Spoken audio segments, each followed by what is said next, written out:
ലാലേട്ടൻ ചിത്രം തുടരും 100 കോടി ക്ലബിൽ. റെട്രോയിലൂടെ വമ്പൻ തിരിച്ചുവരവ് ഉറപ്പിച്ച് നടിപ്പിൻ നായകൻ സൂര്യ. ഹായ് ഫ്രണ്ട്സ്, ഇന്നത്തെ ഏറ്റവും പുതിയ സിനിമാ വാർത്തകളിലേക്ക് ഏവർക്കും സ്വാഗതം. നമ്മുടെ ദളപതി വിജയ് ചിത്രം സച്ചിൻ റീ റിലീസിനെത്തി 10 ദിവസങ്ങൾ കൊണ്ട് 14 കോടി രൂപയോളം ആഗോള ബോക്സ് ഓഫീസ് കളക്ഷനായി സ്വന്തമാക്കിയിട്ടുണ്ട്. തമിഴ്നാട്ടിൽ നിന്നും മാത്രം 10 കോടി രൂപയാണ് സച്ചിന് ലഭിച്ചിട്ടുള്ളത്. റീ റിലീസിൽ സച്ചിൻ വലിയൊരു വിജയം തന്നെ നേടിയെടുത്തു കഴിഞ്ഞു. മെഗാസ്റ്റാർ മമ്മൂട്ടി വിനായകൻ കോംബോ ഒന്നിക്കുന്ന ഏറ്റവും പുതിയ സിനിമയാണല്ലോ കളങ്കാവൽ. ചിത്രം ഈ വരുന്ന മെയ് മാസം 22-ാം തീയതി തിയേറ്ററുകളിലേക്ക് എത്തും. അതുപോലെ തന്നെ കളങ്കാവൽ ഒരു എ സർട്ടിഫിക്കറ്റ് മൂവിയാണെന്നും ചില വിവരങ്ങൾ പുറത്തു വന്നിട്ടുണ്ട്. എന്നും വ്യത്യസ്ത സിനിമകളിലൂടെ ഞെട്ടിക്കുന്ന മമ്മൂക്കയുടെ പുതിയൊരു വേഷപ്പകർച്ച കളങ്കാവലിൽ കാണാനാവുമെന്ന് പ്രതീക്ഷിക്കാം. ആസിഫ് അലി, ദിവ്യപ്രഭ, ദീപക് പരമ്പോൾ എന്നിവരെ കേന്ദ്ര കഥാപാത്രങ്ങളാക്കി താമർ സംവിധാനം ചെയ്ത ഒരു ഫീൽ ഗുഡ് ഫാമിലി ചിത്രമാണ് സർക്കിട്ട്. ഇപ്പോൾ സർക്കിട്ടിന്റെ ഓഫ്ലൈൻ പ്രൊമോഷൻ വർക്കുകൾ മൂവി ടീം ആരംഭിച്ചു കഴിഞ്ഞു. ഈ വരുന്ന മെയ് മാസം 8-ാം തീയതി സർക്കിട്ട് തിയേറ്ററുകളിലേക്ക് എത്തും. SS രാജമൗലി, പ്രഭാസ് കൂട്ടുകെട്ടിലെത്തിയ ബ്രഹ്മാണ്ഡ സിനിമ ബാഹുബലി വീണ്ടും തിയേറ്ററുകളിലേക്ക് എത്തുന്നു. ചിത്രം റിലീസ് ചെയ്തതിന്റെ 10-ാം വാർഷികത്തിലാണ് ബാഹുബലി റീ റിലീസിന് ഒരുങ്ങുന്നത്. കൃത്യമായ ഡേറ്റ് തീരുമാനിച്ചില്ലെങ്കിലും ഈ വർഷത്തെ പൂജ അവധിയോടനുബന്ധിച്ച് വരുന്ന ഒക്ടോബർ മാസത്തിൽ ബാഹുബലിയുടെ ആദ്യ ഭാഗം റീ റിലീസ് ചെയ്യാനാണ് അണിയറ പ്രവർത്തകരുടെ തീരുമാനം. നമ്മുടെ മലയാളത്തിൽ ഏറെ പ്രേക്ഷക ശ്രദ്ധ നേടിയ സിനിമകളിലൊന്നാണല്ലോ രോമാഞ്ചം. സൗബിൻ ഷാഹിറിനെ നായകനാക്കി ജിത്തു മാധവൻ സംവിധാനം ചെയ്ത രോമാഞ്ചം ഹിന്ദിയിലേക്ക് റീമേക്ക് ചെയ്യപ്പെടുന്നു. കപ് കബി എന്ന് പേര് നൽകിയിരിക്കുന്ന ഈ ചിത്രം സംവിധാനം ചെയ്യുന്നത് സംഗീത് ശിവനാണ്. ചിത്രത്തിന്റെ ടീസറും ഇപ്പോൾ പുറത്തു വന്നിട്ടുണ്ട്. ഈ വരുന്ന മെയ് മാസം 23-ാം തീയതി കപ് കബി തിയേറ്ററുകളിലേക്ക് എത്തും. ലാലേട്ടനെ നായകനാക്കി പ്രിയദർശൻ സംവിധാനം ചെയ്ത് 2016-ൽ പുറത്തുവന്ന ഒപ്പം എന്ന ത്രില്ലർ ചിത്രവും ഹിന്ദിയിലേക്ക് റീമേക്ക് ചെയ്യുന്നു. സെയ്ഫ് അലി ഖാനും സണ്ണി ഡിയോളും പ്രധാന വേഷങ്ങളിലെത്തുന്ന ഈ ചിത്രം സംവിധാനം ചെയ്യുന്നത് പ്രിയദർശൻ തന്നെയാണ്. 8 മാസങ്ങൾക്ക് മുമ്പ് തിയേറ്ററുകളിലേക്ക് എത്തിയ ഹണ്ട് എന്ന ഭാവന ഷാജി കൈലാസ് ചിത്രം OTT റിലീസിലേക്ക് കടക്കുന്നു. മനോരമ മാക്സ് ആണ് ഹണ്ടിന്റെ OTT അവകാശങ്ങൾ സ്വന്തമാക്കിയിട്ടുള്ളത്. ഈ വരുന്ന മെയ് മാസം ഹണ്ട് മനോരമ മാക്സിലൂടെ OTT റിലീസ് ചെയ്യും. പൂർണ്ണമായും മലേഷ്യയിൽ ചിത്രീകരിച്ച ഒരു വിജയ് സേതുപതി ചിത്രമാണ് എയ്സ്. ഒരു ആക്ഷൻ ത്രില്ലർ പശ്ചാത്തലത്തിൽ തയ്യാറാവുന്ന എയ്സിന്റെ റിലീസ് അപ്ഡേറ്റ് ഇപ്പോൾ പുറത്തു വന്നിട്ടുണ്ട്.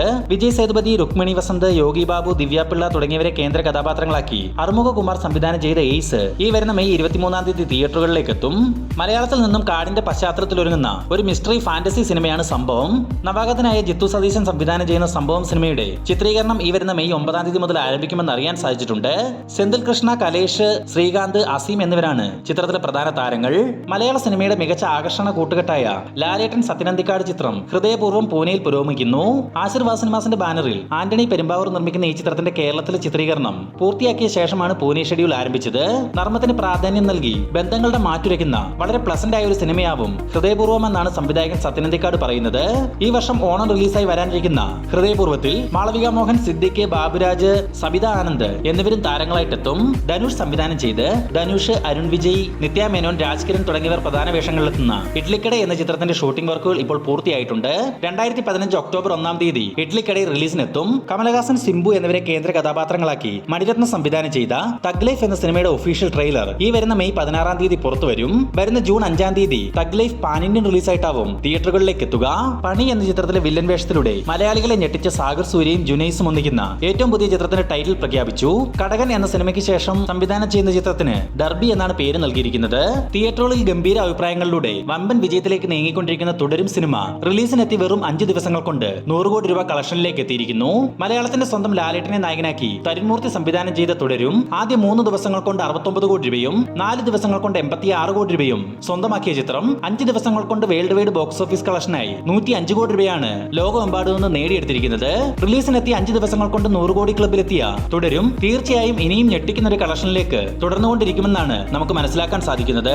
സൂര്യ നായകനെ വരാനിരിക്കുന്ന റെട്രോ ഇനി തിയേറ്ററുകളിലേക്ക് എത്താൻ ഒരു ദിവസം മാത്രമാണ് ബാക്കിയുള്ളത്. ചിത്രത്തിന്റെ പ്രൊമോഷൻ വർക്കുകൾ ഗംഭീരമായി തന്നെ നടന്നു വരുന്നു. പിന്നെ കഴിഞ്ഞ ദിവസം റെട്രോയുടെ ഓൺലൈൻ ബുക്കിംഗ് ആരംഭിച്ചിട്ടുണ്ടായിരുന്നു. എങ്ങു നിന്നും ഗംഭീര ബുക്കിംഗ് ആണ് റെട്രോയ്ക്ക് നടന്നു വരുന്നത്. മേ ബി സൂര്യയുടെ കരിയർ ബെസ്റ്റ് ഓപ്പണിംഗ് കളക്ഷൻ വരെ റെട്രോയ്ക്ക് ലഭിക്കാൻ സാധ്യതയുണ്ട്.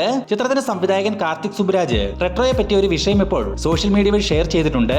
റെട്രോ സിനിമയുടെ കഥ നടക്കുന്നത് 1980-കളിലാണ് എന്ന് പറഞ്ഞാൽ 80s-ൽ നിന്ന് പ്രസന്റ് സിറ്റുവേഷനിലേക്ക് കഥ വരുന്നില്ലെന്നും ആ ഒരു കാലഘട്ടത്തിൽ തന്നെ എന്റെ സിനിമയുടെ കഥ നടക്കുമെന്നുമാണ് കാർത്തിക് സുബ്രാജ് സൂചിപ്പിച്ചിട്ടുള്ളത്.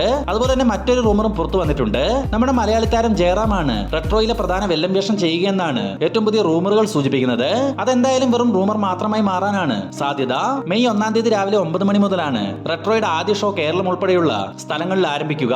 2 മണിക്കൂറും 48 മിനിറ്റും ദൈർഘ്യമുള്ള ചിത്രത്തിന് US സർട്ടിഫിക്കറ്റ് ആണ് സെൻസർ ബോർഡിൽ നിന്നും ലഭിച്ചിരിക്കുന്നത്. അപ്പോൾ ഇതുപോലുള്ള ഏറ്റവും പുതിയ സിനിമാ വാർത്തകൾ എത്രയും വേഗത്തിൽ അറിയുവാൻ നമ്മുടെ ഈ ചാനൽ ഇപ്പോൾ തന്നെ സബ്സ്ക്രൈബ് ചെയ്ത് നോക്കുക.